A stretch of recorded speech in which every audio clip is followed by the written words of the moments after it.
হে what's up guys, কেমন আছেন আপনারা? আই হোপ আপনারা সবাই অনেক ভালো আছেন। সো আজকের এই ভিডিওতে আমি আপনাদের জনপ্রিয় নাটকের কিছু অ্যাটিটিউড ডায়লগ দেখাতে যাচ্ছি, যে ডায়লগগুলো আই হোপ আপনাদের অনেক ভালো লাগবে। আর বর্তমানে নাটকের যে অবস্থা আমার বলার ভাষা নেই। সো যাই হোক, আমি আর বেশি দেরি না করে আজকের ভিডিওটা শুরু করে ফেলি। So let's start.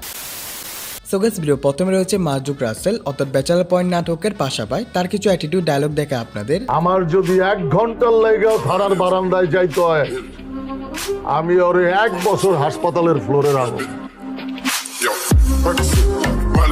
তার ডায়লগের মধ্যে তো সবসময় অ্যাটিটিউড ভরা থাকে। সে এই করে যে একটা ডাক মারে, এটা মনে হয় তার একটা পার্সোনালিটি, আর এই পার্সোনালিটিকে অডিয়েন্সরা অনেক পছন্দ করে। সো এনএস গাইস, এরপর রয়েছে মুশারফ করিম। মুশারফ করিমের কিছু অ্যাটিটিউড ডায়লগ দেখা আপনাদের। তোরা কোনে হাত দিছস, তোরা হেডা টের পাস নাই আনো পাবি, বুঝছস? এই আপনারা গুলাম জানেন না যে কোন জায়গায় হাত দিছেন। দৌড়টাই না একদম চিরাবালা, বুঝছিলেন আপনি? তাকে নিয়ে তো বেশি কিছু বলার দরকার নেই, সে তো অনেক আগে থেকেই পপুলার। তো দেখলাম সে কুটানোর সময় লাস্টের দিকে নেমেছিল, মানে লাস্টের সময়ের দিকে যখন জয় হচ্ছিল তখন নেমেছিল। প্রথমের দিকে নামলে আই গেস অনেক ভালো হতো, মানে অনেকে সাপোর্ট করতো, অনেক একটা মোটিভেশন পাতো, যারা ছাত্ররা রয়েছে তারা অনেক মোটিভেশন পাতো। বাট সে লাস্টের দিকে করে নেমেছে, যেটা অনেক খারাপও আবার এদিকে ভালো। সো ওয়েনওয়েজ গাইস, এরপর হচ্ছে পাবেল ভাই। পাবেল ভাইয়ের কিছু অ্যাটিটিউড ডায়লগ দেখা আপনাদের। আমি তো নিষ্পাপ মাসুম, কিচ্ছু করি না, এমন একটা পোলা। কিন্তু আমি পোলা না, আগো। সো গাইস, এরপর হচ্ছে পলাশ। পলাশের কিছু অ্যাটিটিউড ডায়লগ দেখা আপনাদের। বস্তির পোলাপান, এগুলো সব বস্তি। আমার বস্তি কে গলে আনতে? আমি বলছি সানগ্লাসটা দেখছস? গলার মধ্যে কি পড়ছে দেখছস? White gold. ঘড়িটা দেখছস? চায়া থাকবি। জুতাটা দেখছস? এই দেখ পিছনে প্রিন্স লেখা।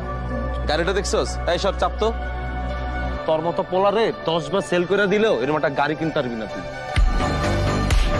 এই সিনটা আমি যতবার দেখি ততবার আমার গুশবাম্প এসে যায়। এই সিনটা অডিয়েন্সরা অনেক পছন্দ করেছে, আমার থেকে অনেক ভালো লেগেছে সিনটা। আপনাদের কেমন লেগেছে তা কমেন্টে জানাবেন। সো যাই হোক গাইস, এরপর হচ্ছে বোরহান। বোরহান ভাইয়ের কিছু অ্যাটিটিউড ডায়লগ দেখা আপনাদের। খুব বাথরুম ছিল, কি বলবো আর। আর নিচে বাথরুম নাই, নিচে বাথরুম করতে পারেন না মিয়া? না, নিচে বাথরুম আছে তো, নিচের বাথরুমই তো করি, দুটো লো কমর, হাঁকা ক্লিয়ার হয় না। আমগো বাসা তার কোনোদিন আমরা বাথরুম করবার লাইতে নাইতেন না। আর আই ইম্পর্টেন্ট না কেন? আই ইম্পর্টেন্ট না কি এটা আমরা ফোর্স দিয়ে বুঝাইতে হইব, বুঝছেন? কি দিন আইলো শিমুল ভাই, অবশ্যই এটা আমার শাস্তি, পাপের শাস্তি। তা না হলে আপনার মতো একটা কাছ থেকেও আমার ছাড়ি খাইতে। কি করলেন এটা আপনি?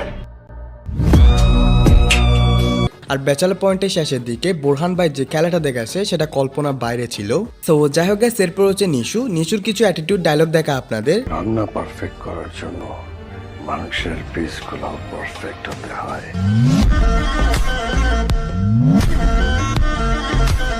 এই যে ডায়লগটা দেখলেন, এটা হলো পুনর্জন্ম নাটকের একটা ডায়লগ। যারা এই নাটকটি দেখেছেন তারা কমেন্টে জানাবেন এই নাটকটি কেমন লেগেছে আপনাদের। আর যারা নাটকটি দেখেননি তারা ইউটিউবে চাইলেই সহজে দেখতে আসতে পারে, ইউটিউবে অ্যাভেলেবল রয়েছে এই নাটকটি।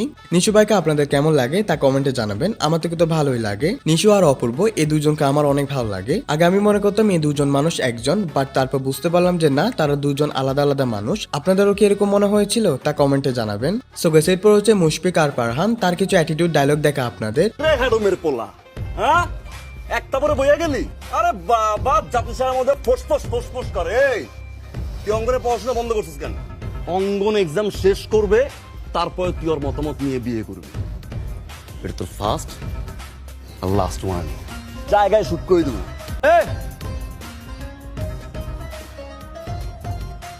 জিগাইছিলি না কোন ব্যাচ? তোর বাপরে জিগাইস, বিপি তুষার কোন ব্যাচ?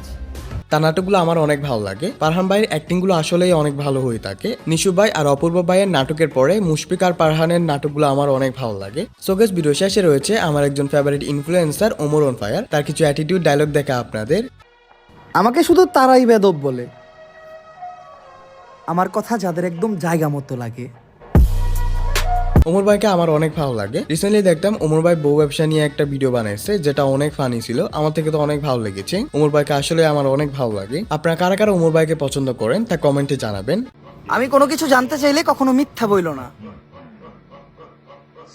কারণ আমি উত্তর জানা ছাড়া কাউরে প্রশ্ন করি না। এতটুকু যদি ভিডিওটা দেখে থাকেন তাহলে আই গেস আপনাদের ভিডিওটা ভালো লাগছে। তো যদি ভিডিওটা ভালো লেগে থাকে তাহলে লাইক করবেন, চ্যানেল নতুন হলে সাবস্ক্রাইব করবেন, বেল নোটিফিকেশনটা অন করা হলে সেট করে দিবেন যেন আমার সব ভিডিও নোটিফিকেশন আপনারা পেয়ে থাকেন। তাহলে আমি যাচ্ছি, দেখাবে পরের ভিডিওতে। আল্লাহ হাফেজ।